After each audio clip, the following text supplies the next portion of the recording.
Well, at this time, we turn our attention to the question period.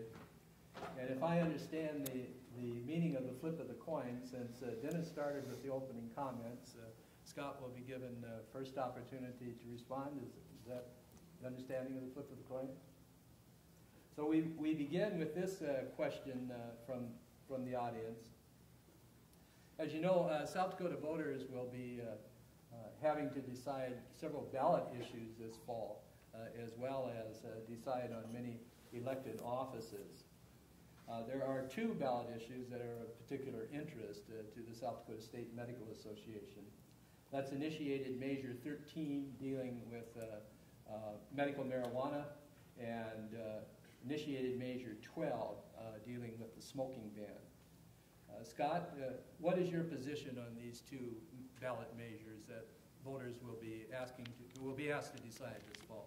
Well, thank you for the question. When I think about the medical marijuana ballot initiative, I can't help but react as a prosecuting attorney, since that was much of my background before I got into the private practice, both as an elected state's attorney and as a special assistant attorney general. I need to be satisfied that the apparatus in place for medical marijuana would work, and I'm not there yet. And so I intend to vote against that ballot initiative when I go to vote this year. I remain open if the experience of other states is indicative and we want to try something after that. I'm certainly open to looking at their experiences, but I plan to vote no. As to the second question, dealing with smoking, I plan to vote in favor of the ban. I feel very strongly about that. I supported it in the legislature. I will continue to support attempts like that I think are so very important to the workplace throughout South Dakota. And I'm confident of victory when it comes to that ballot question this year. Thank you, Scott. Dennis, again, your views on two of the ballot issues, the medical marijuana issue and the smoking ban issue. Well, I have early voted, and so I've already cast my vote on both of those issues. I voted no on the marijuana issue.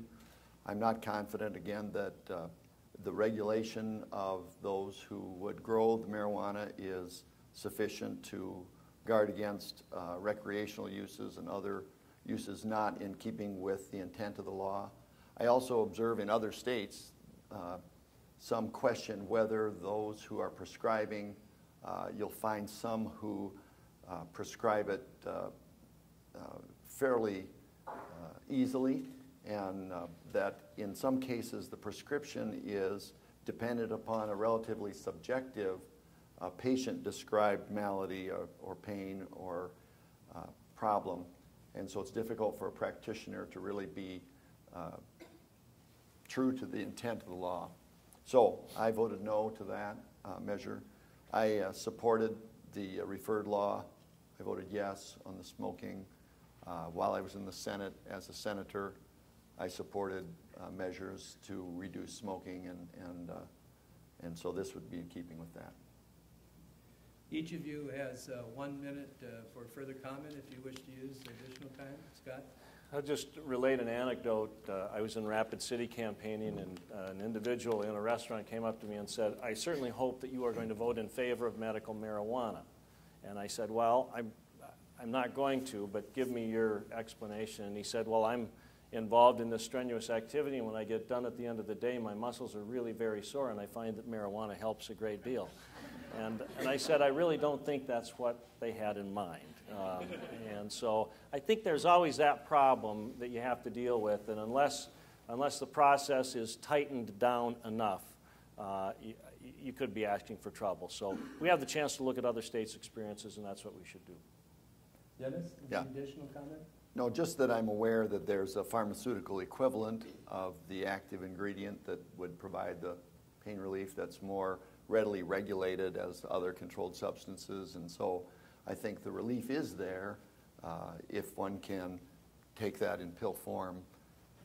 So again, I think the case is not made for it in my mind, and so that's why I voted no.